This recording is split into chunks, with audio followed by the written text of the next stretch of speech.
Imagine an exclusive club everyone suddenly wants to join. No, not a nightclub. BRICS, Brazil, Russia, India, China, and South Africa. Now half of Latin America is lining up, applications in hand. 7 countries from Bolivia to Venezuela want in. It's like the world's economic Avengers are assembling and everyone wants a seat at the table. But this isn't just about joining a new group chat. It's a potential earthquake for the global economy. For decades, the US dollar has been the king of currencies, but these countries are signaling maybe it's time for a new headliner. They're exploring ways to trade in their own currencies, build new financial systems, and shift global power. So why now? Who are these 7 nations knocking on the BRICS door? In this video, we'll break down their motivations, economic situations, and what joining BRICS could mean for them and the world. Is this the dawn of a new economic order or just a lot of talk? Grab your popcorn, let's meet the players and see what's at stake. First up, Bolivia. Bolivia has formally applied to join BRICS. President Luis Arce sees BRICS as Bolivia's path to a more inclusive, less Western-dependent future. With vast lithium reserves, Bolivia wants more control over its resources and better deals with giants like China and India. Joining BRICS is also about de-dollarization, trading in Bolivianos or yuan, not just dollars. Bolivia wants economic independence, less tied to the US. It's a political pivot, aligning with the global South away from US influence. BRICS membership could mean funding for big infrastructure projects, but there are risks, new dependencies on China and Russia. Not everyone in Bolivia agrees. The opposition fears alienating old partners, and applying doesn't guarantee entry. Every BRICS member must agree. Bolivia's bid is a test for BRICS expansion. Will Bolivia become the next BRICS member, or will this bold bet backfire? The outcome could reshape not just Bolivia's future, but the global order. Stay tuned, this is just the beginning. Next up, Chile. Now Chile. If Bolivia is all in, Chile is playing it cool. No formal application, just exploring options. Chile's economy thrives on global trade, especially with China, its top customer for copper. For Chile, BRICS isn't about picking sides. It's about strengthening ties with key partners. The interest is pragmatic. BRICS represents a huge chunk of global GDP and population. Membership could give Chile a voice in shaping trade policies that matter to its bottom line. President Boric's left-leaning government is interested, but Chile's political landscape demands consensus. Business leaders worry about alienating the US and Europe, crucial for investment in tech. The new development bank is a big draw, potential funding for green energy and infrastructure, with fewer strings than Western lenders. But joining BRICS could risk Chile's reputation for stability and scare off Western investors. So Chile is watching, attending BRICS events and weighing the pros and cons. They want to keep doors open to both East and West. It's a balancing act. Diversify without burning bridges. Chile's decision will signal how pragmatic, trade-focused nations navigate this new era. For now, they're playing the long game, observing, engaging, and waiting for the right moment. The outcome will shape not just Chile's future, but the region's approach to global power shifts. Will Chile jump in, or keep its options open? Only time will tell. Next, let's look at Colombia's quiet strategy. Stay with us. Colombia is taking a different route, quiet diplomacy, not public declarations. Long a US ally, Colombia is now exploring BRICS membership behind the scenes. President Gustavo Petro, Colombia's first leftist leader, wants a more independent foreign policy. He sees BRICS as a platform to diversify partnerships and reduce reliance on the US. Economically, Colombia exports oil, coal, and coffee, commodities in high demand among BRICS nations. Preferential access to these markets and trading in local currencies could boost Colombia's economy.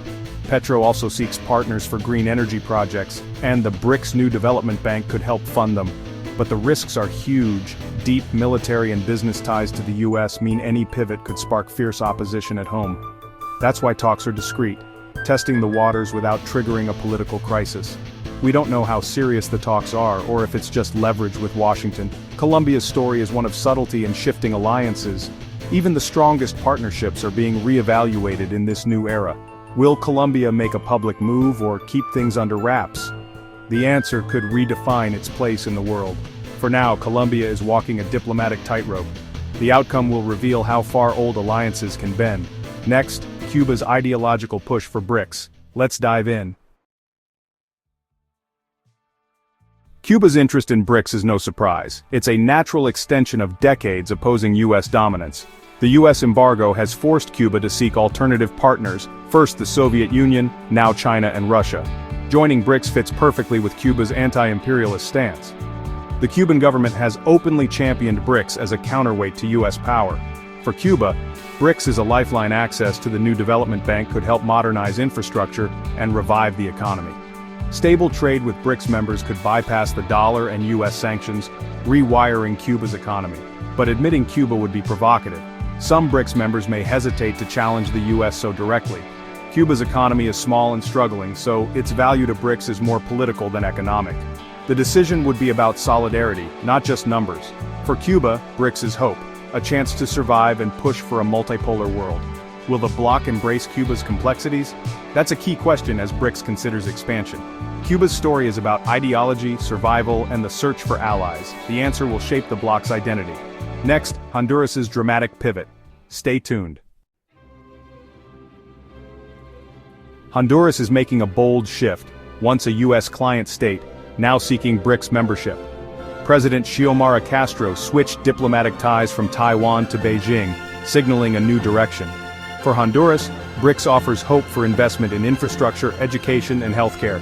The new development bank is the first step, access to funding and relationships before full membership. Honduras faces poverty, violence, and climate challenges. The government believes BRICS could offer better solutions than the West, but the risks are real. The US is still Honduras's top trading partner and source of remittances. A sharp pivot could jeopardize vital economic ties and spark domestic opposition. The move also has big regional implications. Central America has long been in the US sphere. Honduras's shift signals waning US influence and rising competition from China and Russia. It's a high-stakes gamble for a small nation seeking independence and new opportunities. The outcome could inspire others, or backfire. Honduras is betting on a future where the global south matters more. Will the gamble pay off? The world is watching. Next, Peru's cautious approach. Let's take a look. Peru is watching BRICS with interest, but not rushing in. The country relies on commodity exports, especially copper, to China, its biggest customer. Politically unstable, Peru's caretaker government is unlikely to make bold foreign policy moves. Any decision on BRICS is happening quietly, at the diplomatic level. The main draw? Access to the new development bank for infrastructure funding. But Peru must balance this with its strong US ties, including a key free trade agreement. The business elite and conservatives would resist any move that risks US relations. For now, Peru is keeping its options open, waiting for political stability before making a move. The internal debate reflects a broader struggle: how to benefit from shifting global power without alienating old partners. Peru's story is a reminder. Domestic politics often shape foreign policy more than global trends. Will Peru join the BRICS wave or stay on the sidelines? The answer depends on what happens at home. Next, Venezuela's high-stakes bid for BRICS. Let's dive in. Venezuela's push for BRICS is about survival and legitimacy. President Maduro wants to break free from US sanctions and isolation. The country's economy has collapsed despite vast oil reserves.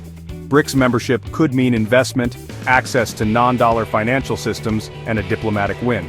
Venezuela already has close ties with Russia and China, but formal membership would cement these relationships. The challenge? Venezuela's instability, human rights issues, and pariah status make it a controversial candidate. Some BRICS members may hesitate, fearing damage to the bloc's credibility. Venezuela's value is its future potential, not its current reality. For Maduro, BRICS is a lifeline. For the bloc, it's a test of identity. Will BRICS be an economic club or a political alliance against the West? The decision on Venezuela will reveal the answer. It's a high-stakes gamble for both sides. The world is watching. Next, what does all this mean for the global order? Let's wrap up. 7 countries, 7 motivations, 1 trend. Latin America is looking beyond the US and the dollar. If these nations join BRICS, it could shift global economic power and accelerate alternative financial systems. But nothing is guaranteed. Domestic politics can change everything, as Argentina's reversal showed. With a major BRICS summit on the horizon, the pressure is on. The world's economic map could be redrawn before our eyes. Old certainties are fading, new alliances are forming. The choices these nations make will ripple for decades. Is this a step toward balance or a recipe for instability? How will BRICS expansion reshape the world economy? Let us know your thoughts in the comments.